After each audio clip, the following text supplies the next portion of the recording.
Donc Samba, ça fait donc là maintenant un an, Un an. plus d'un an qu'on est associés. Et 10 ans qu'on se connaît maintenant. 10 ans qu'ils me connaissent, je pense, parce que moi je connaissais un peu avant. Je pense qu'on était en première ou terminale, il y avait une légende urbaine. On ne savait pas si ça existait vraiment ou pas, parce qu'on parlait de quelqu'un qui était seul dans sa classe de terminale. Dans un lycée que personne ne connaissait. Et il y avait cette légende-là d'une personne qui était seule dans sa classe de terminale. On ne savait pas si c'était vrai ou pas.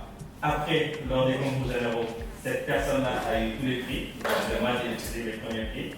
Et je pense que c'est à ce moment-là où je t'ai connu.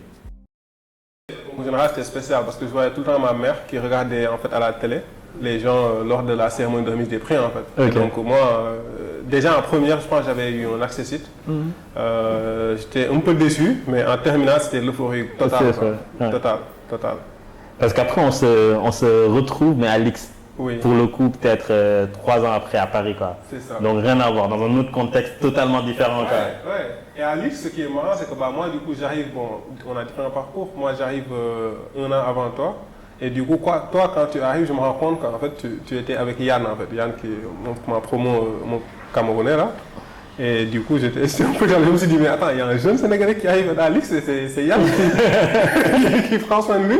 C'est quoi les histoires? Mais ouais, c'est vrai, on se retrouve à Lix. Et d'ailleurs, moi, je suis curieux pour comprendre, parce que tu as ton bac, par contre, après, tu vas en France, tu vas à Aix-en-Provence, et puis après, on te retrouve à Nice. Qu'est-ce qui s'est passé sur cette période-là? Ouais, bah, tu vois, déjà, moi, à l'époque, donc, tu vois, comme tu l'as dit, hein, j'avais eu le bac avec la mention bien. J'avais eu le premier prix en maths et en sciences physiques au concours général. Donc, pour moi, en tout cas, après cette annonce-là, pour moi, j'étais 7. Moi, je me suis dit, voilà, donc là, ça coule de source. C'est la l'autoroute. bourse, tu vois. Et j'avais la bourse d'excellence, effectivement, mais j'avais un problème de visa. Et franchement, ça s'est joué en coup de poker, quoi. Ouais. Je me suis retrouvé avec mon visa avec un gros coup de chance. Bon, voilà, c'était le destin. Hein. Et après, je me retrouve effectivement à Aix-en-Provence, dans une prépa qui n'a jamais eu d'admis à l'X, finalement. Je m'en rends compte après, hein, ça. Et surtout, je me rends compte après que c'était un coup de chance, en fait, qu'il m'ait accepté. Tu vois, parce que j'avais demandé plusieurs prépas, il n'y avait aucune qui m'a accepté. Et la seule qui m'a accepté, qui était vraiment une prépa de bas niveau, en deuxième année, mon prof de sciences industrielles me dit, ouais, bah, tu sais, c'est moi qui avais misé sur toi À l'époque. Tu dis, comment ça? Genre, j'avais un bon dossier quand même. Il me dit, ouais, mais tu sais, les gens qui viennent à l'étranger, on ne sait jamais, des fois. Du coup, bah, coup de chance, je me retrouve là-bas. Je ne connaissais pas du tout l'X, pour le coup. C'est, je pense, en deuxième année de prépa que j'ai su c'était quoi l'école polytechnique, les écoles et tout. Et donc, quand j'ai passé les concours, moi, j'ai passé tous les concours. Hein. Après, j'avais pas forcément de préférence. Je me suis dit, bon, tant que c'est une bonne école, quoi. Là, je me suis dit ça jusqu'à ce que je visite le campus de l'école polytechnique. Et là, c'était game over, quoi. Franchement, les infrastructures sportives sont incroyables. Le campus, je veux dire, tu arrives dans le campus, tu vois les logements, tu vois les gymnases qui sont à vous. Hein. Vous avez accès à H24, la piscine, la salle de sport, les terrains de foot, de rugby, etc. C'est juste incroyable, ce décor. Et toi, c'était un autre, enfin, c'est le trajet pour faire l'université en ensuite l'X. C'est moins commun, on va dire. La sélection est plus petite par rapport à la prépa. Pourquoi tu as choisi de faire la prépa? Bah, tu t'imagines que le meilleur élève sénégalais qu'on avait, en fait, il est tombé sur une prépa perdue à Aix-en-Provence. Donc, en fait, moi, quand j'étais en terminale, j'avais l'impression d'avoir un bon niveau. Et je me suis dit, bon, je vais chercher potentiellement ce qui se fait de mieux, entre guillemets. Et en fait, un peu comme toi, je me suis retrouvé à avoir quelque chose à Lyon de manière random, mais vraiment random, aléatoire. Et un peu comme toi, j'aurais pu tomber sur rien du tout. Donc, tu as un peu cette petite partie de chance-là qui arrive dans ce parcours.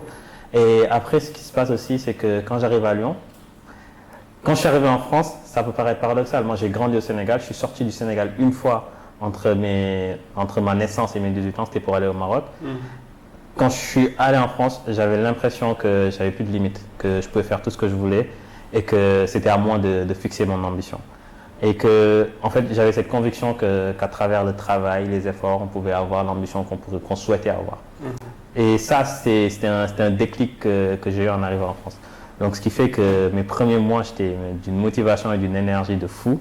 Et j'ai eu la chance de rencontrer 2 profs qui sont exceptionnels et je pense qu'ils ont eu un impact vraiment marquant dans mon parcours. C'est un prof de physique qui était à l'ENS Lyon qui s'appelle M. Farison et qui faisait de la physique nucléaire.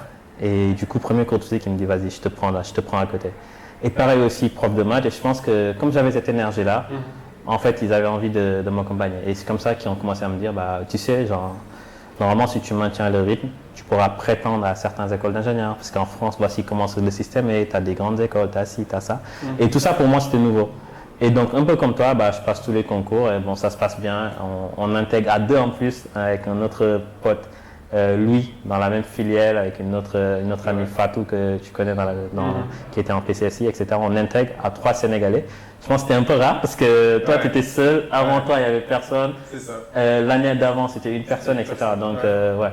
Et du coup, on intègre. Donc, c'est comme ça que je pense qu'on se rencontre à l'X. Je pense qu'on a aussi des expériences très différentes de l'X. Moi, ce que j'ai bien aimé, c'était vraiment un sentiment de liberté, de rencontrer de nouvelles personnes, de voir des gens qui viennent de backgrounds très différents et de se rendre compte aussi que finalement, j'avais une vue très particulière et en rencontrant des personnes qui viennent de backgrounds différents, ça a un peu élargi mon scope et ça m'a rendu un peu plus audacieux, à mon sens.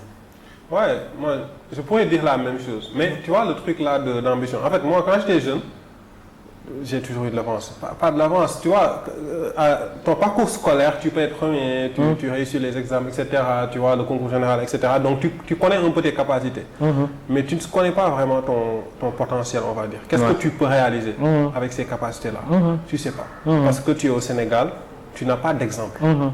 Et moi, en France, en prépa, à Aix-en-Provence, ce n'est pas non plus là où je me suis dit, ok, mais arrivé à l'X, sky was the limit, quoi. Je suis arrivé à l'X et là, tu rencontres des gens brillants. Tu es entouré de gens qui sont tous extrêmement brillants. Tu vois des jeunes de ton âge qui ont 18-20 ans et qui gèrent en fait des budgets de 500 000 euros dans des associations. Tu te dis, mais ok, et là, tu découvres des gens qui, depuis leur jeunesse, en fait, ont été formés et encadrés pour demain être l'élite, en fait. L'élite française, l'élite partout dans le monde, tu vois. Et tu les côtoies et vous êtes dans le même, vous baignez dans le même espace, tu vois. Donc ça te change. Et ça te montre, en fait, qu'il n'y a pas de limite, finalement, tu vois. Et moi, c'est ça que j'ai aimé à l'X, bon, en dehors du sport. Ouais, ça, c'était incroyable. Non, je pense que c'est vrai que c'est quelque chose d'assez marquant quand tu arrives. Et moi, ça m'avait beaucoup marqué. Et en même temps, j'avais l'impression qu'il y avait du chill. Il y avait une ambiance qui était un peu décontractée. Moi, j'ai commencé à faire énormément de sport, ce que je ne faisais pas forcément avant. Et ça, c'était des points qui, entre guillemets, étaient très sympas. Mais toi, je pense à ma différence, quand tu es arrivé en école d'ingé, je pense que tu savais un peu ce que tu voulais faire. Ça avait l'air plutôt clair dans ta tête, le cheminement que tu souhaitais avoir. Ouais, en fait, moi déjà, en quittant le Sénégal, je te rappelle, en 2011, 2010, 2011, 2012 après même, c'était infernal. Il y avait des coupures d'électricité, c'était extraordinaire. Donc moi déjà en quittant le Sénégal, mon truc c'était ok, je vais aller faire mes études, je vais travailler dans l'électricité et je vais revenir, je vais servir mon pays dans l'électricité, tu vois. C'était bizarrement ça s'est fait finalement, tu vois, mais bon, c'est pas ça. Mais arrivé à l'X, effectivement, je voulais faire génie élève.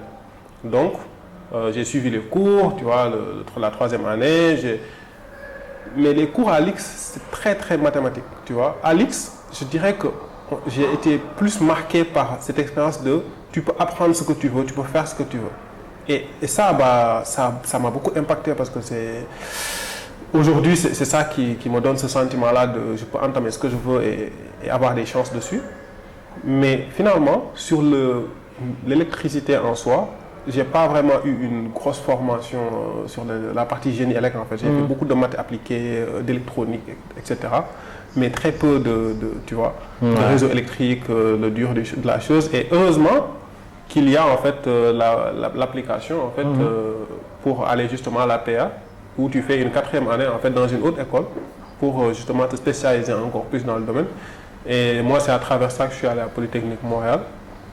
Et c'est là-bas vraiment où justement j'ai eu une formation très poussée sur les réseaux électriques, sur la simulation des réseaux électriques, etc. quoi.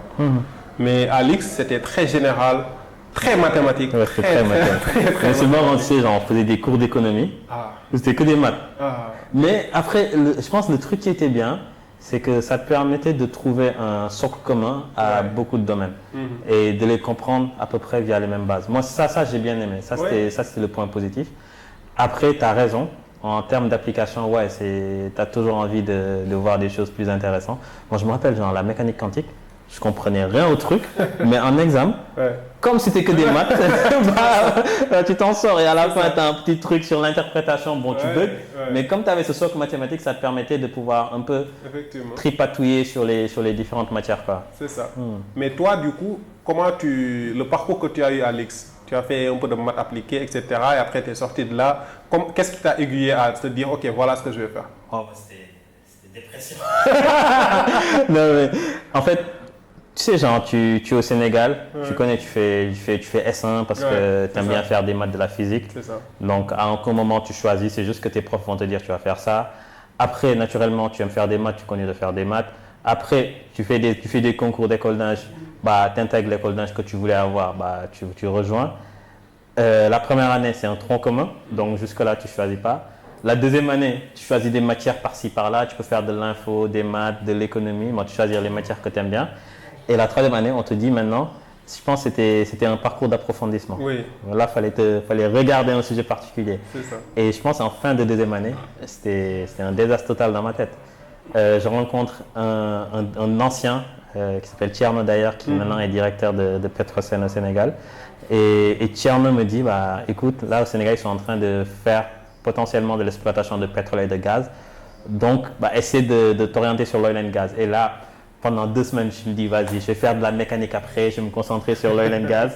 Après, je rencontre aussi un ancien qui avait plus un parcours économie. Je me dis, vas-y, là, c'est bon, c'est l'économie. Puis je rencontre quelqu'un qui bosse en finance, qui était plutôt trader. OK. Et qui d'ailleurs, paradoxalement, est DG de Petrosen Trading. Ah. Donc, les deux, tu vois. Et là, je me dis, vas-y, je vais faire du trading. Et c'était très confus dans ma tête. Finalement, je fais des maths appliquées, parce que bon, c'est là où j'avais le plus d'aptitude, je pense. Donc, je connais de faire des maths appliquées sur du machine learning, data science, avec un peu de finance quantitative, entre guillemets. Mais jusque-là, je ne savais pas forcément ce que je voulais faire. Et après, tu vois, toi, tu savais que tu voulais approfondir, tu voulais faire ton parcours Ouais. d'approfondissement en électricité, du coup, tu es allé à Polytechnique Montréal. Moi, ce n'était pas le cas. Moi, je ne savais pas forcément ce que je voulais faire. Et à un moment, je me suis posé la question. Je me suis dit, en vrai, est-ce que moi, ce que j'aimerais faire, c'est un parcours scientifique? Je me suis dit, bah, pas sûr en fait. J'ai jamais décidé de faire des sciences. C'est juste que c'est là où j'étais, entre guillemets, relativement meilleur par rapport à mes autres aptitudes. Donc, j'ai fait ça. Et je me suis dit, ça peut être bien si j'arrivais à faire un parcours non scientifique pour voir à quoi ça va ressembler.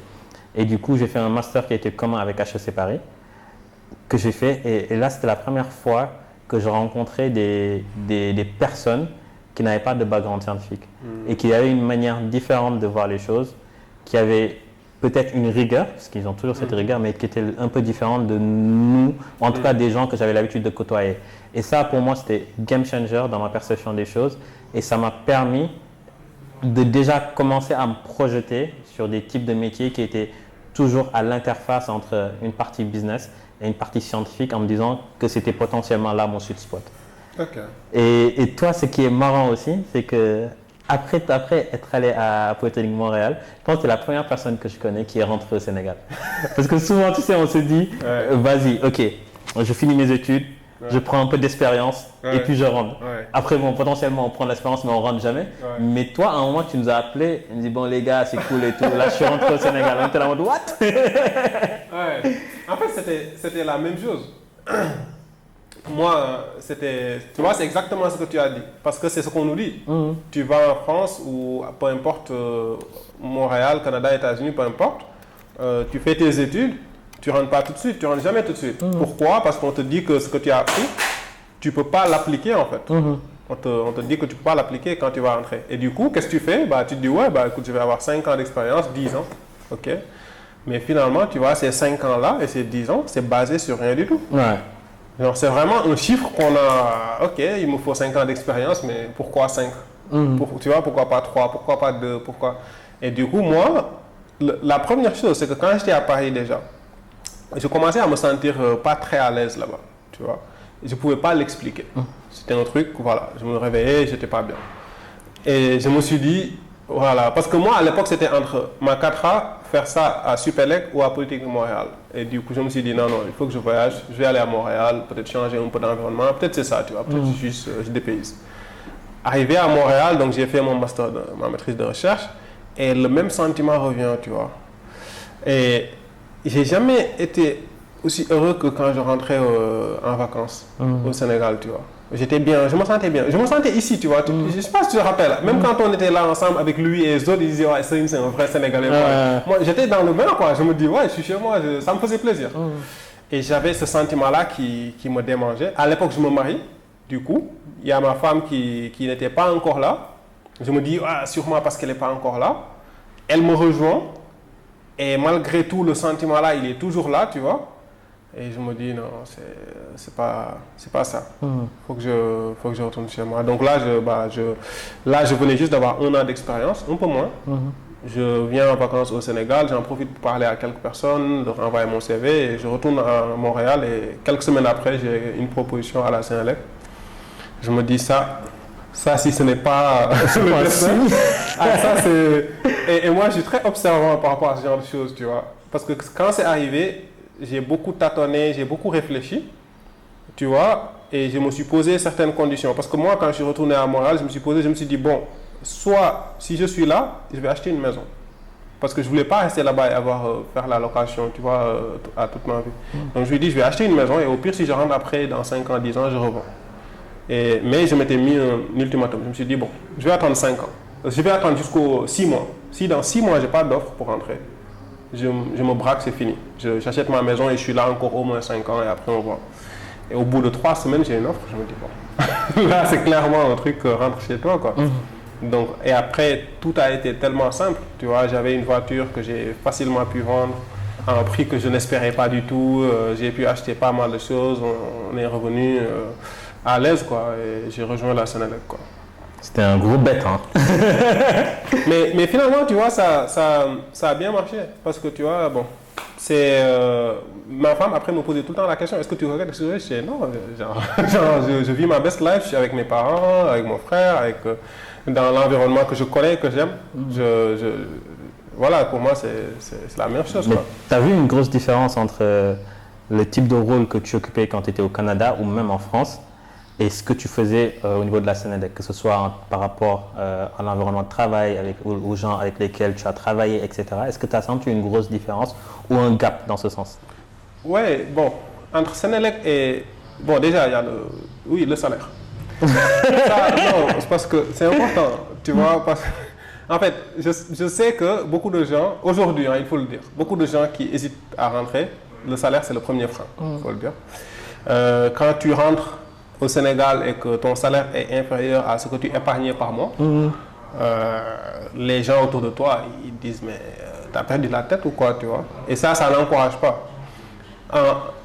Au final, j'arrive dans un environnement à la Sénélec où on me donne, avec beaucoup de préjugés, où les gens te disent tu vas désapprendre, tu vois, il n'y a que des vieux qui ne travaillent pas, etc. Les gens, etc.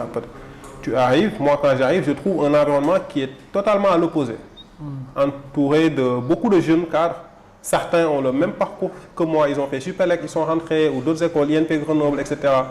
D'autres ont fait leur cursus ici, ESP, EPT, et qui sont brillants, tu vois, et qui se donnent à fond, tu vois. Et donc, très vite, en fait, tous les préjugés que j'avais étaient brisés.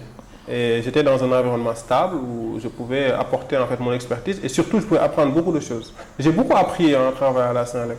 Beaucoup voyagé, j'ai appris sur le réseau, la planification du réseau, la planification de la production, comment ça marche. Non seulement au Sénégal, mais partout dans la sous-région. J'ai fait des missions pour des entreprises, par exemple pour la CEB, qui est la compagnie électrique du Bénin.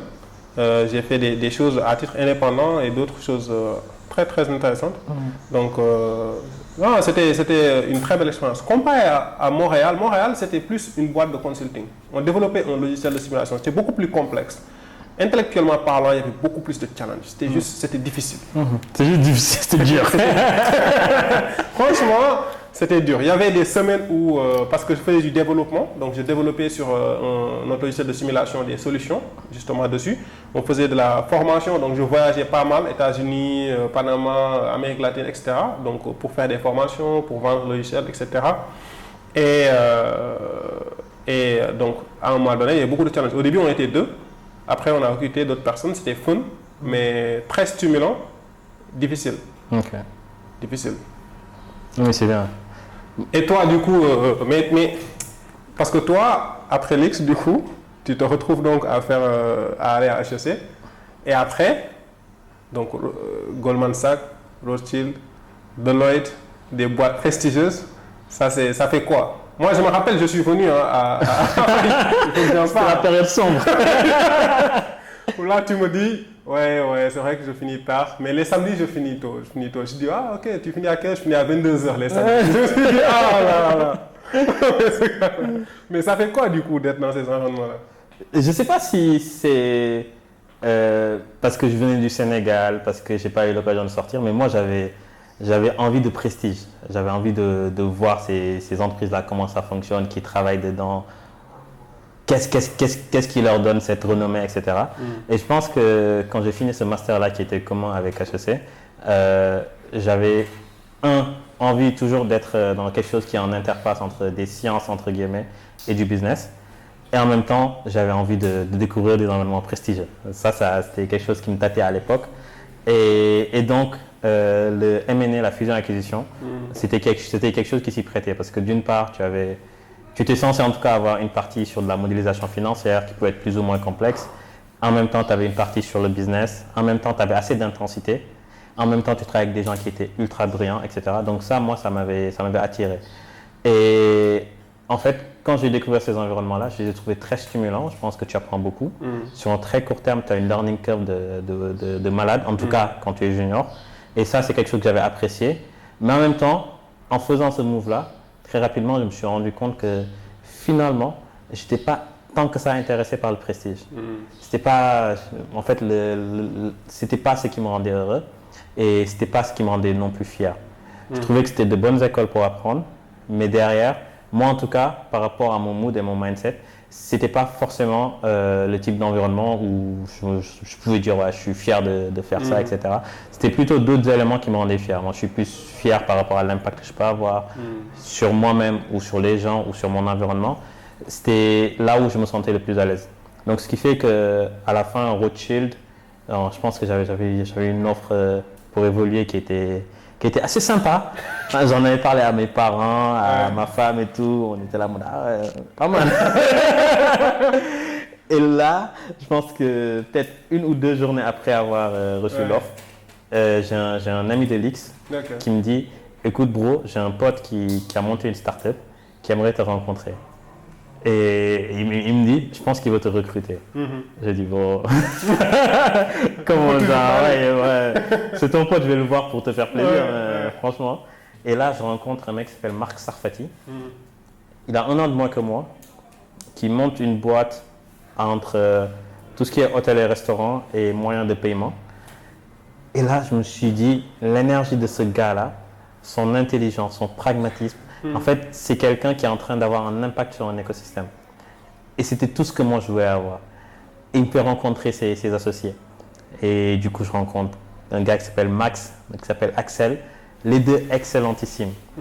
Et je vois ce groupe de jeunes-là qui, à leur niveau, vont avoir un impact sur un secteur défini.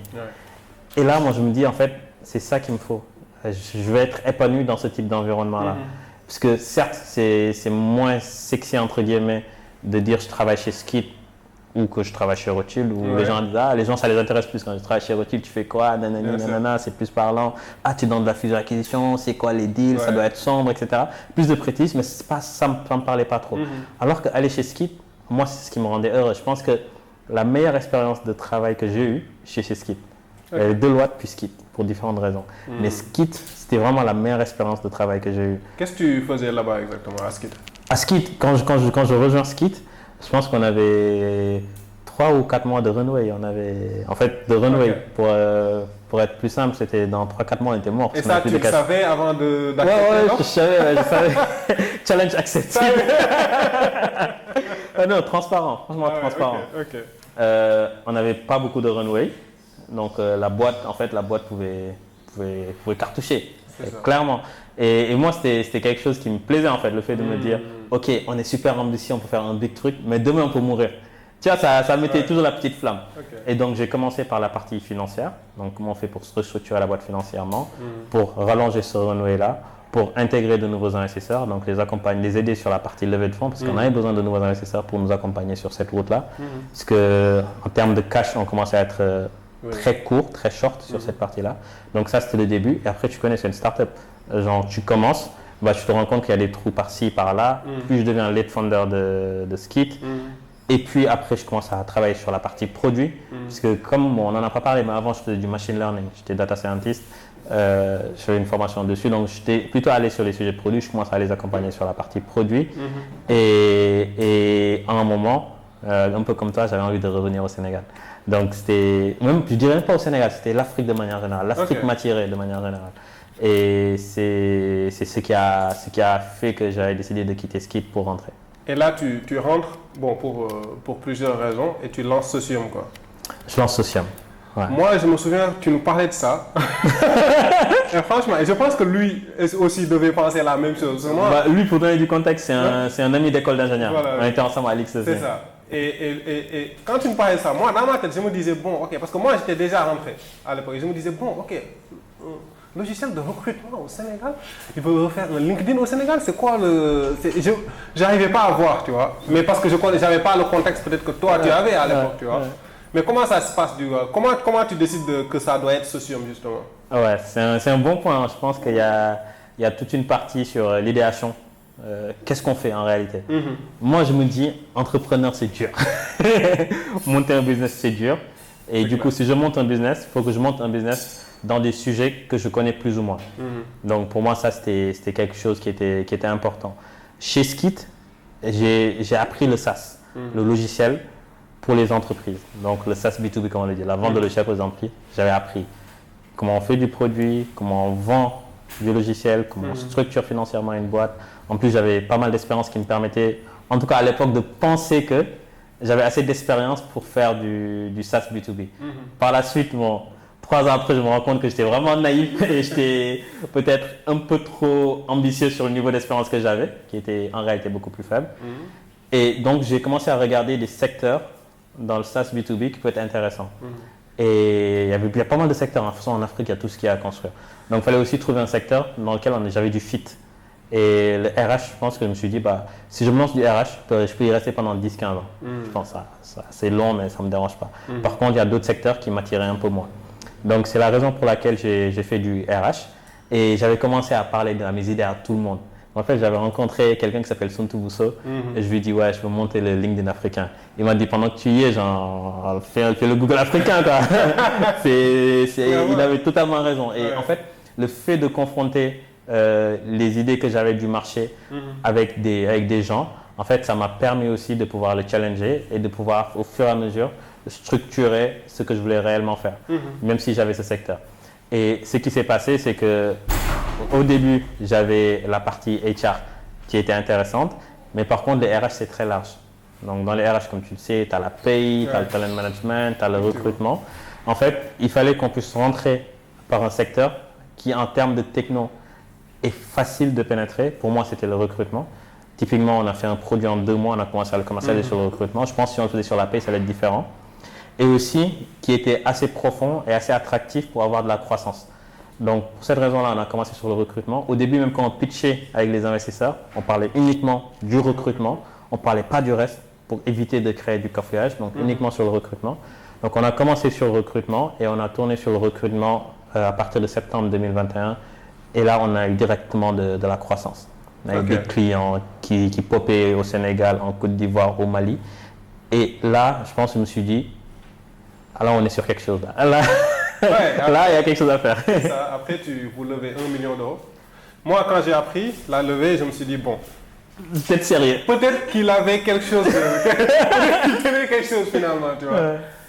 Mais comment ça se passe justement la levée quand tu faisais la levée, vous étiez 2, c'est ça? On était 2. En fait, je commence seul. Ouais. Du coup, on a une freelance qui nous fait le produit. Mon petit frère qui nous aide à faire l'algo de scoring de CV sur le truc. Je commence à commercialiser. Et là, on fait un test en septembre. Et c'est pour ça que c'était cool d'avoir un écosystème. Par exemple, les premières entreprises qui ont testé Socium, c'est PAPS, c'est InTouch, c'est des entreprises de la tech en fait. Et ça veut dire que la boîte, on l'aurait lancée 5 ans avant, ces entreprises n'existaient pas et cette phase de test, en fait, elle n'existe pas. C'est vrai. Donc, on fait ce test-là avec ces entreprises en septembre et on se rend compte que voilà, là, c'est bon, ça tient, le produit, il tient. En novembre, on commence à commercialiser, on signe EY. Premier client, c'est EY. Et là, on se dit, oula, je dis on, parce que c'était ma main gauche et ma main droite. Mais là, je me dis, il y a quelque chose à aller chercher peut-être sur ce sujet-là. Et en fait, j'avais toujours la sensation que si on lance une entreprise en Afrique francophone, il fallait qu'on soit multi-pays. Parce que l'Afrique francophone, c'est un conglomérat de petits pays. Du coup, dès qu'on commence à avoir la croissance, je vais en Côte d'Ivoire pour chasser des clients aussi en Côte d'Ivoire. Donc, je signe des deals en Côte d'Ivoire. Et puis, je recrute celui qui est devenu notre country manager, Joseph Kofi, qui était lui l'ancien country manager de Jumia House. Et Joseph, il me rejoint sans me rencontrer, juste parce qu'on a échangé sur LinkedIn et qu'on a fait 2-3 visioconférences. Et là, je me dis, en fait, Joseph, il est séduit par l'idée. Les clients, ils signent. Donc là, c'est le bon moment pour accélérer et aller beaucoup plus vite, être beaucoup plus ambitieux. Donc, au mois de février, on se met sur le marché pour faire une levée de fonds. On a la chance d'avoir des investisseurs qui nous font confiance. Donc, on avait Briga, le fonds de Xavier Niel qui est Kima Venture, Evolem Capital, Teranga Capital, etc., etc. Des business angels qui nous font confiance, qui étaient dans le secteur en plus des RH. Et du coup, ce qui fait qu'on close cette levée de fonds à partir du mois de mai. Et là, maintenant, il faut déployer. C'est la période la plus dure. Et toi, moi, ce qui était... Je me rappelle, hein, même à l'X, on se disait que... Parce qu'à chaque fois qu'on rencontrait des anciens X, tu étais le gars qui connaissait tout le monde, en fait. Toi, tu connaissais les anciens, tu dis, ah non, lui, c'est Grand Tiers. Ah non, c'est Grand Mohamed. Non, lui, X 2003. Et nous, je me disais, mais attends, comment ça fait qu'il connaît tout ce monde? Et à quel point ce réseau-là, en dehors des X sénégalais, mais le fait justement de très tôt d'avoir conscience qu'il fallait développer ton réseau, en fait, à quel point ça t'a aidé justement dans cette expérience? Ouais, pour moi, c'est tout. Pour moi, je ne dis pas que le réseau, c'est tout, mais en tout cas, il y a beaucoup de choses qu'on a pu débloquer parce qu'on connaissait des gens. Et en réalité, on a l'impression qu'un réseau, c'est difficile à construire, etc. Mais en fait, c'est juste les gens qu'on côtoie, les gens qu'on connaît et s'intéresser aux gens de manière générale. Et donc, ce qui fait que moi, déjà, à la phase d'idéation, je parle à tout le monde. Des gens que je ne connais pas. Je leur écris, on leur dit, guys, je veux lancer une start-up dans les RH, est-ce que tu as 5 minutes pour qu'on discute? Le mec, il me donne 5 minutes. J'explique ce que je veux faire. Il me dit, c'est pas bon, j'y crois pas, ou au contraire, je crois. Mais après, c'est quelqu'un qui est embarqué dans le projet. Et des fois, c'est des entrepreneurs. Par exemple, Bamba de Paps, au début, il m'a beaucoup aidé, des conseils hyper pratiques. Des gens qui, par la suite, même sont devenus des clients. Suntu Bousso de Lagardère. Au début, franchement, on fait un call. Je finis le call, je suis sur les genoux. Waouh, là, c'est mort. Et là, ça m'a beaucoup aidé parce que ça permet de structurer. Et pour moi, genre, c'est quelque chose qu'on construit au fur et à mesure, sans même s'en rendre compte des fois. Juste en s'intéressant aux gens, etc. Et au début, franchement, Socium, c'est vrai qu'on a l'équipe, mais on a tous les gens autour qui nous ont beaucoup aidés depuis le début, même dans la phase d'idéation. Et ça, pour moi, ça a été aussi important dans la trajectoire qu'on a eue. C'est intéressant parce que la dernière fois, quand tu allais à San Francisco, tu me disais ça en fait, qu'à chaque fois que tu voyages, tu vas sur LinkedIn pour regarder des entrepreneurs qui sont dans la région, tu leur écris et tu essaies de prendre un café avec eux. Tu vois, c'est des petits trucs où les personnes lambda, bon, comme moi, on ne le fait pas. Si on ne connaît personne dans la région, on ne fait rien. Mais qui peuvent changer beaucoup de choses, quoi. Ouais, ça change beaucoup de choses. Et même, j'essaie chaque semaine de rencontrer quelqu'un qui est dans un secteur différent. Parce que c'est vrai qu'on a très vite le nez sur le guidon. Parce qu'il y a beaucoup de choses à faire, on a très vite le nez sur le guidon. Mais en fait, le fait de rencontrer des gens différents, ça donne des perspectives différentes. Ça permet de voir d'autres secteurs, de voir d'autres mécanismes, d'autres rationnels qui, en réalité, vont être relevant pour nous aussi. Et qui nous... Parce que je pense que, en fait, quand on est entrepreneur, il faut qu'on soit créatif. Il faut qu'on trouve toujours le coup d'après, il faut qu'on anticipe, etc. Et quand on est juste sur son giron, on va avoir moins de flair. Et le flair, là, il est important. c'est en voyant des choses qui se passent dans des environnements connexes ou même totalement différents qu'on se dit, ah en fait, certes c'est différent, mais chez nous j'aurais pu l'appliquer de telle ou telle manière. C'est pour ça pour moi c'est hyper important. En tout cas, moi je fais vraiment un effort dessus, de tout le temps garder le contact avec des gens qui sont dans des secteurs différents, aussi dans le même secteur, c'est toujours utile, bien sûr. Donc là, février 2022, vous commencez votre levée. En 2022, vous levez 1 million d'euros. Et là, il faut construire l'équipe. Ouais. C'est facile, c'est difficile. Comment tu t'y prends? C'est difficile parce qu'on a de la casse, normal. Mais en réalité, en fait, moi, ma perception des marchés africains de manière générale, c'est que je considère que la qualité de talent, elle est ISO partout dans le monde. Donc partout dans le monde, on a la même distribution de talent. Mais sauf que les opportunités, elles sont différentes. Genre, tu sais, quand tu grandis aux States, aux États-Unis, en fait, potentiellement, tu vas avoir plus de chances de bosser, de travailler dans une startup SaaS que si tu grandis au Sénégal, pour le même niveau de qualité. Et donc, ce qui fait que quand on est au Sénégal, l'unfair advantage qu'on va avoir, c'est qu'on peut recruter des gens de très bon niveau. Et je pense que des startups de la même taille, présents dans d'autres géographies, auraient eu plus de mal à recruter ce type de talent-là dans leur géographie. Donc ça, c'est le côté qui est cool, qui est facile de dire que, en fait, on a accès à de la ressource humaine de qualité. Donc ça, c'est le premier point qui est bien. La contrepartie, c'est que comme l'écosystème, il est moins développé que ce qu'on peut avoir en Europe, par exemple, en fait, ça fait que, naturellement, il faut avoir beaucoup plus d'accompagnement pour les gens qu'on recrute en interne, pour les faire monter au niveau de compétences qu'on souhaite avoir. Et ça aussi, c'est un point qui est important. Donc, du coup, ça, c'est les deux points. Parce qu'in fine, en fait, le plus important, tu le vois, hein, c'est la qualité des gens que tu as en interne. Si tu as des gens de haut niveau, bah, pour ton déploiement, c'est plus facile. Et pareil aussi, si tu as des lacunes dans ton recrutement, bah, ton déploiement, il est un peu plus painful. Ouais. Non, mais du coup, toi, tu recrutes ton équipe et au début, tu es seul pour le coup. Ouais. Enfin, quand je dis seul, c'est tu gères l'orientation du produit, tu gères l'acquisition client, tu gères la relation client, le support, les finances, tu es partout en fait. Ouais. Comment ça se passe ça? Comment tu gères toute cette pression? Au début, j'ai kiffé, j'ai adoré. Parce que, en fait, moi, je suis ingénieur. Donc, à chaque fois que je rentre dans une boîte, on me dit, toi, tu vas t'occuper des sujets structurants. Tu vas t'occuper de la finance, ou tu vas faire de la tech, ou tu vas faire du produit. Et là, en fait, je pouvais tout faire. Et au début, j'ai adoré ça. En plus, moi, je suis un besogneur. Je me considère comme un besogneur. J'aime bien faire des choses. Quand il y a beaucoup de choses à faire, qu'il faut déplier, qu'il faut aller vite, qu'il faut être agressif. Ça, moi, j'adore. Donc, au début, ouais, j'adorais. J'avais des journées qui étaient peut-être longues, où j'arrivais à 8 h, je rentrais à 22, 23 h. Mais ma journée était pleine. Et quand je rentrais vraiment satisfait. En mode, ouais, là, c'était une belle journée aujourd'hui. Et après, au fur et à mesure qu'on avance, tu commences à te poser des questions sur le retour sur investissement que tu mets sur ton temps. En fait, est-ce que si je passe du temps dans telle tâche, quel est le ROI que je vais avoir dessus finalement? Est-ce que potentiellement je ne devrais pas me concentrer sur certaines tâches sur lesquelles j'aurai un ROI plus élevé plutôt que d'essayer de tout faire? Donc ça, c'est un premier point. Après, il y a divers points qui arrivent et là, tu te dis, en fait, je peux pas continuer seul. Il me faut quelqu'un. Et après, ça se fait à base de rencontres. Et après, même quand tu te dis, il me faut quelqu'un, tu commences à avoir des réflexions. Et moi, c'était le début de réflexion où je me dis, en fait, il faut que je m'associe. Il me faut un associé qui vient m'accompagner dans cette aventure.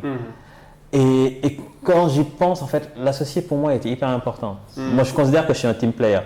Et des fois, déjà quand ça se passait mal, quand les moments de down, je me dis en fait, ça peut être bien d'avoir quelqu'un avec lequel on partage cette charge mentale-là, ces émotions. Parce que tu le vois, c'est des up and down. Donc ces émotions-là, c'est toujours intéressant de le partager avec quelqu'un. Et après, aussi, même dans les moments où c'est haut, où franchement on déplie, ça se passe super bien, business-wise, c'est hyper intéressant, on devient très ambitieux, etc.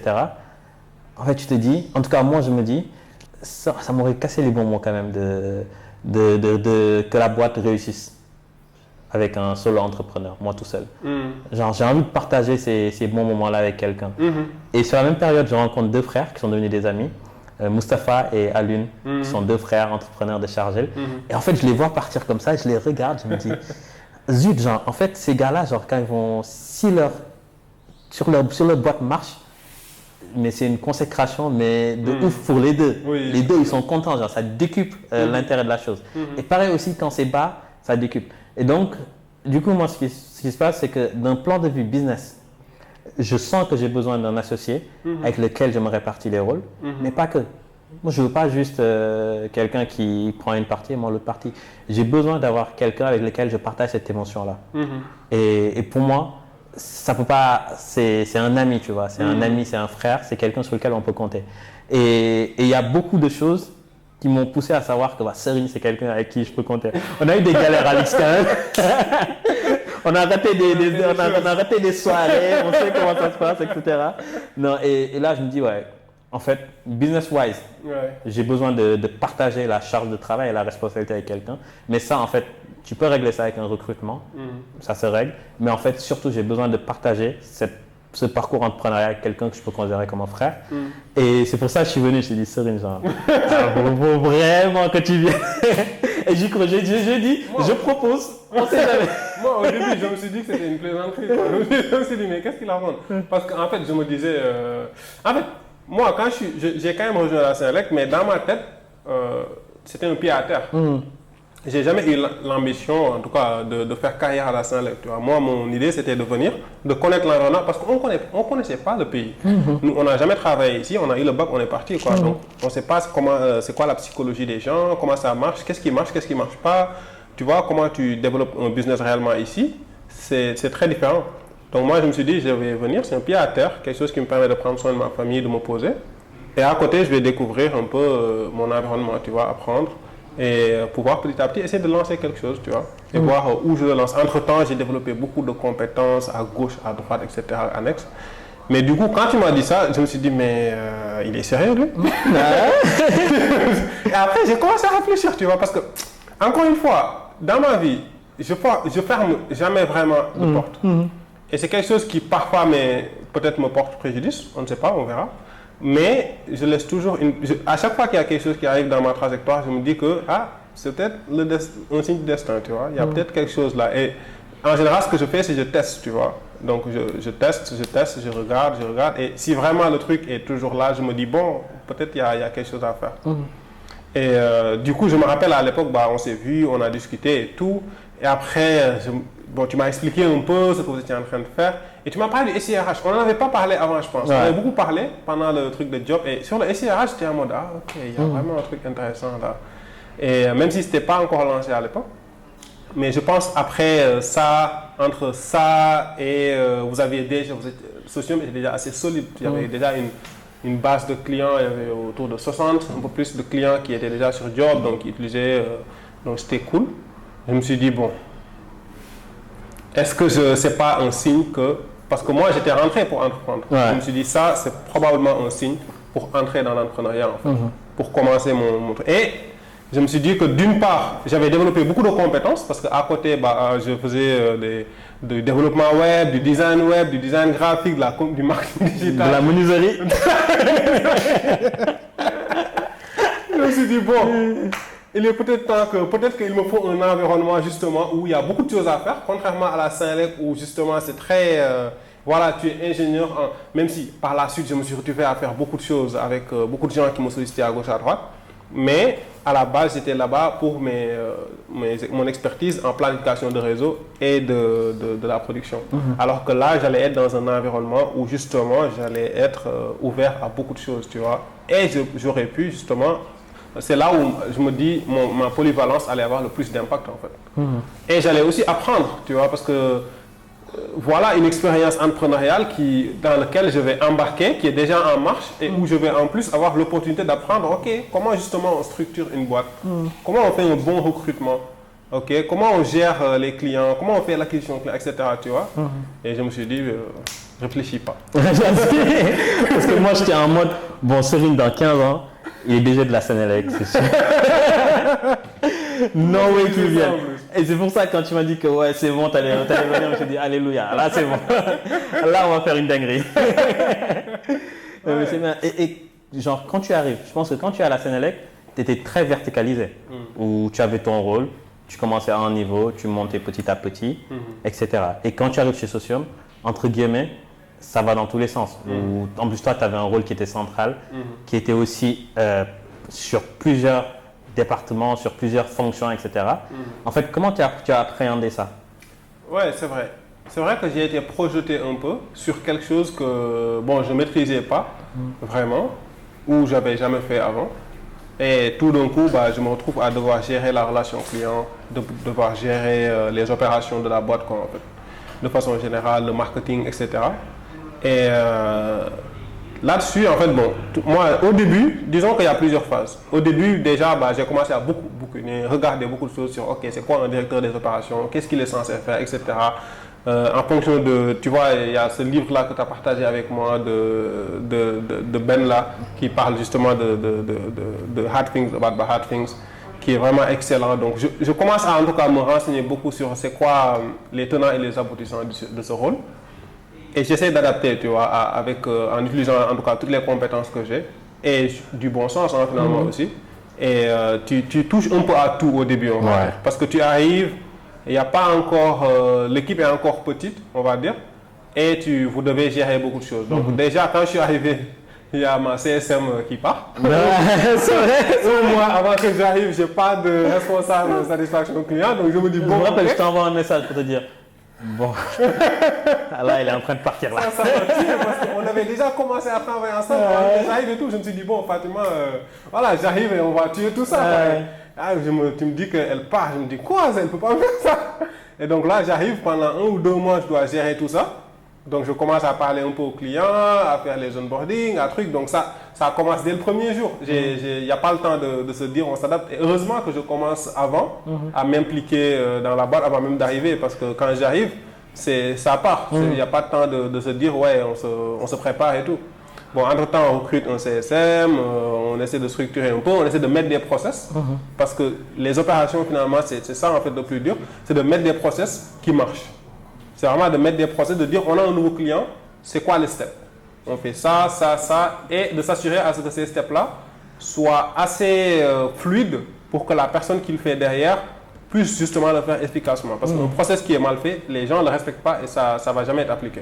Donc mettre en place des process qui sont applicables à tous les niveaux et surtout mettre la main à la pâte partout où il y a besoin parce qu'au début il y a beaucoup de travail et il faut le dire, on est sous-staffé. Au début, il faut qu'on travaille parce que tu vois, l'organisation qu'on s'est dit quand je suis arrivé, c'était toi, tu t'occupes de toute la partie avant-vente et moi, je m'occupe de la partie après-vente et on chapeaute un peu le produit, n'est-ce pas? On oriente un peu la vision produit. Et du coup, moi, entre les clients et le produit, c'était déjà assez full, sachant qu'on était en train de lancer justement la suite SIRH. On va dire c'était une charge de travail assez importante où tu devais vraiment être, voilà, tu devrais vraiment faire en fait les choses sur le terrain. Il n'y a pas de demi-mesure quoi. Où là, on arrive maintenant à une phase où justement, on a des responsables, donc une responsable satisfaction client qui gère une équipe satisfaction client, un responsable produit qui gère l'équipe produit, etc. Où maintenant, il faut prendre un peu plus de recul. Le rôle évolue en fait. La boîte évolue, le rôle évolue. Et là, maintenant, c'est plus de, OK, comment vous, les responsables, qui avez déjà l'expérience dans ce domaine en plus, comment je vous facilite votre travail en fait? Qu'est-ce que je dois mettre en place? De quoi vous avez besoin pour que tout se passe bien? Comment on fait? Et comment on fait pour mettre en place des dashboards, des process qui font que moi, j'arrive à avoir un bon suivi de loin, sans mettre la main dedans, etc. Et vous faciliter. Et c'est incroyable, moi j'adore. Parce que en fait, si tu regardes la carrière que tu aurais fait, par exemple, dans un grand groupe comme la Sénélec, je pense que tu rentres junior, puis tu montes en compétences, puis tu deviens chef de service, chef de département, directeur, etc. Mais en fait, le truc qui est cool, c'est que sur chaque étape, tu apprends et tu commences un peu à prendre le rôle d'après. Et donc, ce qui fait que tu as une progression linéaire, qui fait que quand tu arrives au niveau de direction, en fait, tu sais déjà à peu près comment fonctionnent tous les métiers, tu les as côtoyés, tu connais déjà tout le monde, etc. Alors qu'ici, j'ai l'impression que c'est très différent. Déjà, tu arrives, peut-être genre 3-4 mois après, il fallait que l'équipe double. Par la suite, il fallait structurer des départements, tu as des choses qui vont être basiques. Hein. On n'avait pas d'ARH. Il fallait structurer un département RH. C'est ça. Il faut structurer un département financier, etc., etc. Et tous ces éléments-là, naturellement, c'est des éléments sur lesquels en fait, tu es obligé d'apprendre sur le tas. C'est ça. Et toi, ça, comment tu l'as appréhendé? Comme j'ai dit, tu bookines. Franchement, tu bookines, tu lis, tu regardes beaucoup de vidéos sur YouTube sur le sujet. Et tu essaies d'apprendre et d'absorber le plus possible et de voir surtout comment toi, tu vas appliquer tout cela dans ton contexte, en fait, finalement. Et c'est ce que tu fais et tu fais des erreurs. tu te casses la gueule des fois, tu tombes, mais tu en apprends, tu te relèves, tu dis bon, ok, bah là, il faut qu'on trouve une solution pour que ça ne se reproduise plus. Donc tu t'arrêtes pas juste à dire ok, on a fait cette erreur, mais ok, qu'est-ce qu'on met en place réellement pour ne pas, pas que ça nous arrive de nouveau. Et avec un peu de chance, tu arrives à évoluer à la même vitesse que la boîte, parce que de toute façon, si tu ne le fais pas, la boîte évolue sans toi, quoi. Ouais, la boîte doit vite. Il faut que tu évolues vite. Et c'est aussi dur en toi, tu vois, on peut voir la même chose de ton côté, parce que toi, tu es CEO de la boîte, donc tu as des responsabilités extra sur toutes les relations extra-boîte, et tu gères également la direction commerciale aujourd'hui. Comment tu arrives à en fait chapeauter tout cela? Ouais. Après, c'est dur, parce que moi, ce qui est dur, c'est qu'au début, tu fais tout, donc tu es le doueur. Ouais. Après, tu commences à avoir des gens que tu orientes pour qu'ils fassent les choses. Et après, tu commences à avoir des gens que tu laisses autonomes. Et moi, j'ai considéré que mon rôle, c'est d'être le plus dispensable pour la boîte. Que mon absence ne se ressente pas dans la boîte.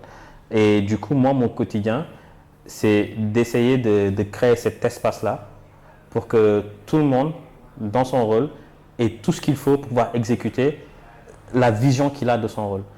Et de m'assurer qu'on est tous alignés sur une vision globale. Parce que c'est vrai qu'il faut que tout le monde soit autonome, mais on ne peut pas aller dans des sens opposés. Il faut qu'on serve, mais dans une vision globale. Et c'est un peu ça mon rôle dans la direction commerciale. Finalement, je travaille avec des sales managers qui, eux, gèrent leurs équipes commerciales directement. Donc mon rôle, c'est de mettre mes sales managers dans les meilleures conditions et de leur donner le maximum d'ownership pour qu'ils puissent exécuter derrière. Parce que je ne suis pas là pour les micromanager, je ne suis pas là pour leur dire ce qu'il faut faire. Je compte vraiment sur eux pour pouvoir exécuter quand il le faut. Et moi, mon rôle, c'est d'être présent quand ils ont besoin de moi pour peut-être signer des deals, pour avoir certaines transactions, quand ça atteint certaines tailles, ça c'est mon rôle. Et aussi de leur créer ce contexte-là et de m'assurer qu'ils soient alignés à la vision globale. Et de toute façon, là, ce qui se passe, c'est qu'au fur et à mesure, on avance. Avant, on faisait, après, on disait ce qu'il faut faire. Maintenant, c'est nos équipes qui nous disent ce qu'il faut faire en réalité. Tu vas avoir quelqu'un, un produit qui te dit, bah, produit, en fait, mon gars, t'es gentil, mais c'est ça. Et pareil, tu vas avoir des gens en marketing qui vont dire, ok, gars, c'est bien, bonne idée et tout, mais c'est pas ça, c'est ça. Et en fait, c'est ce qu'on veut. Et c'est ce qui va être intéressant. Donc, mon rôle, c'est ça, donc pour la boîte, mais aussi de gérer l'externe. Donc, l'externe, c'est la partie financière, ou extra-financière même. Donc, puis gérer la partie levée de fonds, nous assurer qu'on aura toujours le bon niveau de trésorerie pour pouvoir exécuter la vision qu'on a, parce qui est très large. Hein. On est passé d'un module avec peut-être 2 développeurs pour faire du recrutement à un SIRH global qui va du recrutement à la gestion des congés, des documents, de la performance, à la gestion de la paye, avec une équipe de dev qui a fait peut-être x10 ou x15 sur les 2 dernières années. Donc naturellement, il faut toujours s'assurer d'avoir le bon niveau de trésor pour assurer cette vision. Parce que la vision, elle se traduit chez nous par le produit d'abord et puis par l'exécution commerciale. Donc ça, c'est mon rôle. Et aussi de gérer la relation externe. Parce qu'aujourd'hui, typiquement, naturellement, on va pouvoir gérer des relations avec l'État. Parce que potentiellement, il y a des deals possibles pour Socium avec l'État, etc. Donc ça, c'est des choses qui sont très difficiles à déléguer. Tant que je peux déléguer, je délègue. Mais toutes les fonctions qui sont difficiles à déléguer, bon, malheureusement, ça retombe sur moi. C'est pas donné à tout le monde de traîner avec les ministres. Tu vas garder ça pour toi, hein? ça, tu vas pas déléguer ça. Non, mais sérieusement, là, récemment, tu as voyagé avec le président à San Francisco. Qu'est-ce que ça a fait, ça, de te retrouver avec lui, avec des entreprises prestigieuses en San Francisco, ça t'a fait quoi? Bah, c'était marrant, c'était super intéressant en vrai, c'était une bonne expérience. Je me rappelle quand j'étais plus jeune, je pense que c'était en CP, il y avait le président du Sénégal, Abdoulaye Wade, qui était venu à l'école, tu vois. Donc on lui donnait des cadeaux et tout, mais c'était nos grands-papas. Et on se projetait sur quelque chose de grandiose, ça a l'air tellement loin. Nous, quand on était en école d'Inge, il y avait le président Macky Sall qui était venu avec toute sa délégation pour présenter le plan Sénégal émergent, etc. Mais là, c'était nos papas, quoi. C'était encore, ça paraissait loin. Et là, j'ai l'impression pour la première fois, parce qu'on vieillit, là maintenant, c'est nos grands frères. Donc la relation est différente. Déjà, parce qu'ils comprennent nos enjeux, ce qu'on veut faire. Quand on leur parle de nos réalités d'entrepreneurs dans la tech, ce n'est pas du chinois pour eux. Ils comprennent réellement nos enjeux. Et quand tu regardes dans tous les pays en Afrique francophone, hein, le numérique, c'est un enjeu fondamental du gouvernement. Soit Sénégal, Côte d'Ivoire, Bénin, Togo, c'est toujours pareil. Le numérique, c'est un enjeu fondamental du gouvernement. Et je pense que pour la visite du président Diomaye Faye à San Francisco, en fait, c'était aussi pour marquer ce point-là sur le numérique et pour aussi permettre aux entreprises, cet écosystème-là, de bénéficier des choses qui se font le mieux dans le monde. Donc c'est pour ça qu'on avait visité NVIDIA ensemble, parce que NVIDIA, c'est les GPU, c'est, on va dire, pour chercher l'or, il fallait avoir des pelles et des Jean Lewis. Là, pour faire de l'IA, il faut avoir des GPU. Quoi. Et NVIDIA, c'est eux qui vendent les GPU. Donc naturellement, c'était hyper important de voir. Aussi, ça permet toujours de challenger, parce que tu sais, on est dans des géographies qui, sur la partie tech, peuvent sembler moins matures. Donc, c'est toujours bien de challenger où on se situe par rapport à l'externe. Donc, l'externe, c'est les US, dans le cas des SF, c'est l'Europe, etc. Donc là, ça nous a permis de nous challenger et de se dire, OK, est-ce qu'on est, on est chaud ou… On est normal. Non, c'est bien. On se rend compte qu'en fait, les difficultés, c'est les mêmes. Quelle que soit la géographie. Difficulté, c'est faire un bon produit, accéder au marché. Que ce soit à Dakar, à Abidjan, à San Francisco, à Tel Aviv, à New Delhi, c'est la même problématique.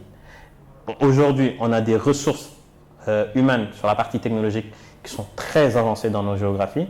Et finalement, on se rend compte que, OK, fine, la différence, c'est qu'il y a plus de cash dans ces géographies-là, parce que globalement, il y a plus d'investisseurs. Mais en termes d'opportunité business, en fait, c'est pareil partout. C'est les mêmes difficultés partout, c'est les mêmes galères partout. N'importe où on puisse entreprendre, c'est vraiment les mêmes difficultés.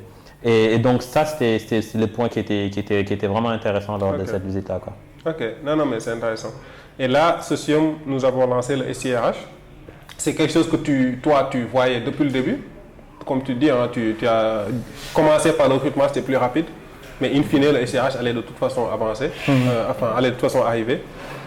Qu'est-ce que ça change en termes de complexité, en termes de gestion, en termes d'opportunités? C'est quoi le shift? En fait, c'est venu vite aussi. C'est venu vite parce que, en réalité, le plan, nous, c'était de dire SIRH 2024. On run le recrutement 2 ans. 2024, on se lance sur les SIRH. On a rené le recrutement peut-être 10-12 mois. Et après, on a commencé à travailler sur les SIRH. Et on a sorti un produit complet en 8 mois. 8 mois, ça peut paraître court, ça peut paraître long, mais c'est exceptionnel. C'est exceptionnel. Surtout avec la taille de l'équipe qu'il y avait à l'époque. Ouais, c'est un miracle. Hein. Je pense que les gars, ils ont charbonné comme jamais. C'était vraiment miraculeux. Donc, on a sorti ce module complet. Nous, ça nous donne accès à un marché plus global. Toutes les entreprises ont besoin de talent, mais tout le monde ne recrute pas. En tout cas, tout le monde ne recrute pas de la même intensité. Mais par contre, tout le monde doit gérer sa paye. Tout le monde doit gérer la performance de son entreprise. C'est le même, c'est le sens de l'entreprise. Comment je fais pour optimiser sa performance. Tout le monde a des requêtes administratives à gérer. Donc le marché est plus intéressant, il est beaucoup plus profond aussi. Mais par contre, en termes de complexité, toi, tu l'as senti. C'est clair. Entre recrutement, le SIRH, en termes de produits et tout, rien à voir. La partie produit, c'est un gros challenge quand même. C'est un gros challenge d'avoir des produits fiables qui répondent aux besoins des entreprises. C'est un gros challenge en termes de fonctionnalité, mais surtout en termes de demande. Quand tu sers le produit à un client, le client tout de suite, il est OK, d'accord, très bien. Là, ça me permet vraiment de ne plus faire mes tâches manuellement, d'automatiser pas mal de choses et de venir au digital. Mais par contre, les gars, il me faut ça, il me faut ça, il me faut ci, parce qu'avant, moi, j'avais ça, j'avais ci, même si c'était sur papier. Et là, maintenant, tu commences une course frénétique aux fonctionnalités, en fait. Parce que tu te dis, ah, OK, là, on a lancé, mais sur chaque produit, il y a des demandes et tu as toujours ta petite équipe là qui doit en fait se bagarrer pour sortir les fonctionnalités le plus vite possible. Mais bon, c'est…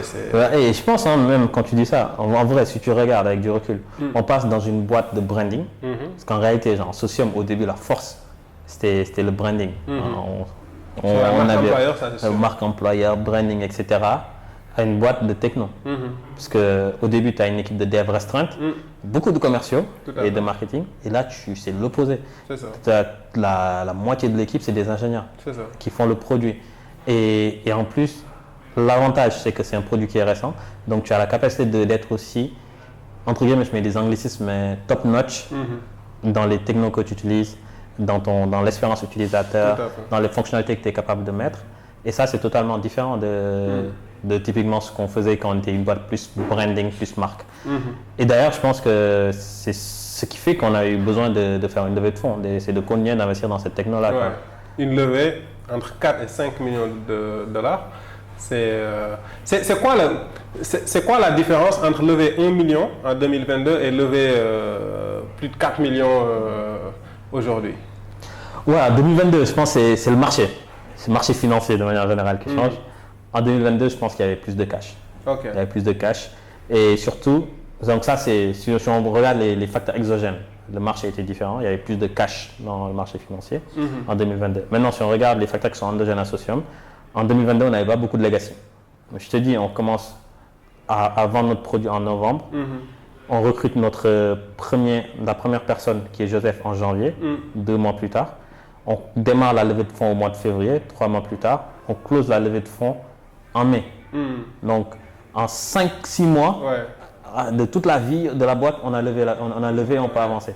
Et du coup, ce qui fait que les investisseurs aussi investissaient sur une conviction de marché, d'équipe, parce qu'ils disaient il y a une bonne équipe, il y a un bon marché, et de croissance. Parce qu'en réalité, genre, on enchaînait les deals. On était certes 2 à les signer, mais on les enchaînait. Et ça voulait dire que la proportion de valeur était bonne. Donc, c'est vraiment sur ce principe-là qu'on a élevé. Maintenant, quand on lève en 2024, là, on a 2 ans d'historique. Donc, il y a des choses à challenger. Il y a 2 ans d'historique. Qu'est-ce qui s'est passé? Qu'est-ce qu'on a fait? On passe d'un module simple de recrutement à un module de SIRH plus complet et plus compliqué.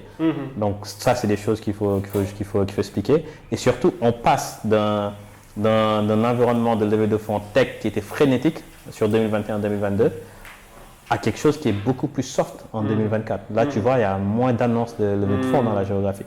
En fait, en 2021-2022, en France, à chaque fois, tu avais des licornes, des boîtes qui levaient des millions, etc. Bah, là, c'est plus compliqué. Donc, tout ça mis bout à bout, ça fait que c'est une levée qui est beaucoup plus complexe que ce qu'on avait fait dans le passé et que aussi un peu plus long, naturellement. Là où en 2022, on lève en 2-3 mois, là, on a fait la levée quasi en 5-6 mois, quoi.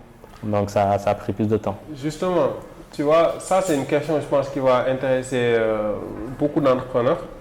Comment on fait une levée, tu vois? Parce que moi, il y a des gens qui me disent, en France, je te dis, moi, il y a des amis qui me disent, oui, d'ailleurs, il faut que tu me mettes en rapport avec Samba parce qu'il faut qu'ils me montrent, il faut qu'ils me disent comment on lève des fonds. Il dit, ouais, écoute, quand tu veux, c'est quoi les challenges? Qu'est-ce que les investisseurs ils ont besoin de voir pour une startup qui veut lever? Où est-ce qu'il doit assurer en fait pour ça, pour réaliser sa levée? Ouais, déjà, il faut qu'il ait un business. Première chose. Non, je rigole. Non, je ne pourrais pas dire de manière générale, mais je peux dire par exemple sur Socium, qu'est-ce qui a peut-être catalysé notre tour de table, qui a fait que ça s'est bien passé à la fin. Je pense que les investisseurs, en fait, si tu regardes, tu as un déséquilibre de l'information entre l'entrepreneur et l'investisseur. Dans le sens où l'entrepreneur, il est en interne. Moi, j'ai toute la donnée de la boîte. Et l'investisseur, c'est quelqu'un d'externe. Donc, il connaît nécessairement moins bien le marché que moi. Donc, tu as un déséquilibre. Maintenant, lui, ce qui va l'intéresser. Et je pense d'un investisseur à l'autre, ça change. Hein. On a eu des fonds qui, eux, étaient intéressés par la taille du marché. Ils se disent, si je mets une bille quelque part, il faut que ce soit dans quelque chose qui peut potentiellement être gros. Donc, il faut qu'il y ait un marché qui est grand et profond. Donc, ça, c'était quelque chose qui les intéressait. D'autres qui étaient intéressés par la techno, en se disant, OK, moi, de toute façon, c'est simple. Une entreprise, elle a des RH, elle doit payer des salaires. Donc, moi, le marché, tout ça, comment c'est fait, comment c'est calculé, c'est bien. Mais moi, le truc, il est obvious. Maintenant, est-ce que ces gars-là sont capables de créer le produit qui répond à ce besoin-là? Donc, il y a certains qui étaient plus intéressés par le produit. Et par contre, tu as un point commun. Tous, vraiment, ils ont été intéressés par l'équipe. Quelle est l'équipe qui est en face de ce projet-là? Donc, ça, c'est un point intéressant. Et ils ont tous été intéressés par la structuration. À quel point c'est une boîte qui est bien structurée, à quel point ces process sont bien structurés et à quel point ils ont une vision claire sur ce qu'ils veulent faire.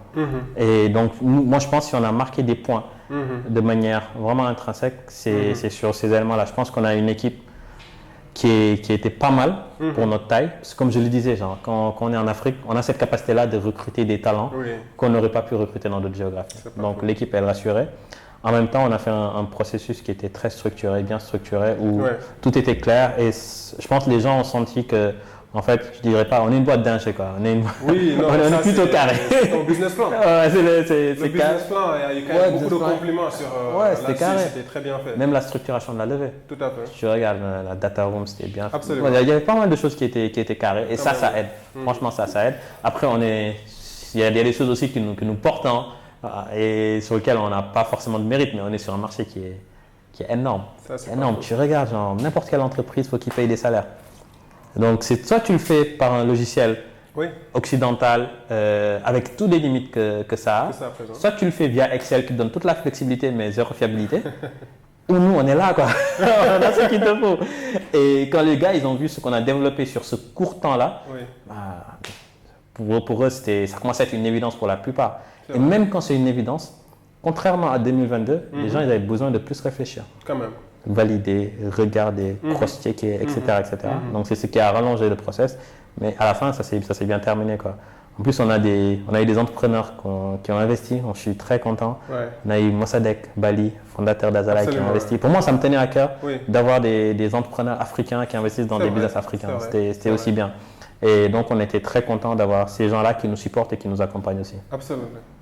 Et là, c'est quoi les next steps maintenant pour Socium? Voilà, les next steps, c'est que là, on est sur ce qu'on appelle nous la phase 2. Quand la phase 1, c'était le recrutement. La phase 2, c'est les CRH. Il y a une phase 3 qui va arriver, mais on est sur la phase 2. Et du coup, le next step, c'est d'étendre notre footprint, notre présence géographique. C'est plus correct. Au début, c'était Sénégal, Côte d'Ivoire. Ensuite, il y a eu Cameroun. Là, c'est Congo, Bénin, Maroc. Comment tu le sens, tout ça? Avec beaucoup d'excitation. C'est toi qui gères finalement la partie commerciale aussi, comme on dit. Donc. Ouais, moi, c'est ce qui m'excite. C'est vraiment la partie expansion. C'est d'aller kamikaze dans un pays où on ne connaît personne, de signer les premiers clients difficilement et de grandir au fur et à mesure dans ce pays. C'est ce qui m'a vraiment encouragé quand on a fait la Côte d'Ivoire. C'est ce que j'ai aimé quand on a fait le Cameroun. C'est vraiment ce truc d'expansion et de faire grandir la boîte. Donc moi, c'est quelque chose que j'adore personnellement. Et en plus, je pense que c'est quelque chose qui fait sens pour la boîte en plus. Au-delà de moi, mes volontés personnelles d'aller lancer de nouveaux pays, etc. Ça fait sens pour la boîte. Parce que, comme je disais, l'Afrique francophone, c'est un conglomérat de petits pays. Tout à fait. C'est vraiment un conglomérat de petits pays et il faut les voir en bloc. On a la chance d'avoir deux zones économiques, la zone UEMOA et la zone CEMAC, qui nous permettent de réfléchir en bloc avec des monnaies qui sont communes. Un code du travail, toi maintenant tu es devenu expert pays, mais un code du travail qui est assez similaire d'un pays à l'autre parce que c'est quelque chose qui est hérité du code français des années 60-70, etc. Donc on a la chance d'évoluer de ça. Et en plus, il y a le Maghreb, parce que quand on regarde aujourd'hui les deux marchés francophones les plus intéressants pour Socium, c'est le Maroc et l'Algérie. Et là aussi, c'est quelque chose qui nous intéresse. C'est pour ça qu'on a envie de s'étendre dans ces géographies-là. Donc aujourd'hui, je pense que l'un des challenges qu'on devait avoir, c'est la partie produit. Mais je pense qu'on a le produit qu'il nous faut. Et maintenant, le challenge, c'est vraiment l'expansion géographique. Après tous les impacts que ça va avoir sur toi, parce que nous, on signe, après c'est toi qui dois assumer. C'est ça, nous, on est sur une course contre la mort, comme tu dis, justement pour intégrer. C'est vrai que là, on a déjà couvert pas mal de pays sur la paye. On est autour de 7 pays où on a déjà intégré leur configuration pour gérer la paye. Mais du coup, à chaque fois que vous signez un nouveau pays, il nous faut intégrer leur configuration. Donc, mais bon, on a l'équipe qu'il faut. Pour le coup, on est assez bien préparé pour ça. Et moi, sur la partie expansion, je veux juste revenir dessus parce que, tu vois, au Sénégal, j'ai pas l'impression il y a des boîtes qui le réussissent, mais j'ai l'impression qu'on est très, un Ivoirien qui va lancer sa boîte dans un autre pays en Afrique de l'Ouest, c'est comment, tu vois. Un Béninois qui part en Côte d'Ivoire, au Togo, qui fait des choses au Ghana, c'est comment. Le Sénégalais, il a tendance à rester au Sénégal, j'ai l'impression. Toi, quand tu pars dans d'autres pays, pour dire, OK, je vais lancer en Côte d'Ivoire, c'est quoi ton process? Ça peut aider beaucoup de gens, je pense, à se dire, OK, ce n'est pas si diable que ça, tu vois. Peut-être certains ont peur, je ne sais pas c'est quoi les raisons. Comment tu te dis, OK, parce que moi, je me rappelle, tu m'as dit, ouais, je vais aller en Côte d'Ivoire pour voir un peu ce qu'on peut faire là. Je me suis dit, et encore plus. Tu vois, à l'époque, il n'y avait pas encore Joseph. Je me suis dit, OK. Mais comment tu t'y prends, justement? Je pense que ça dépend des secteurs.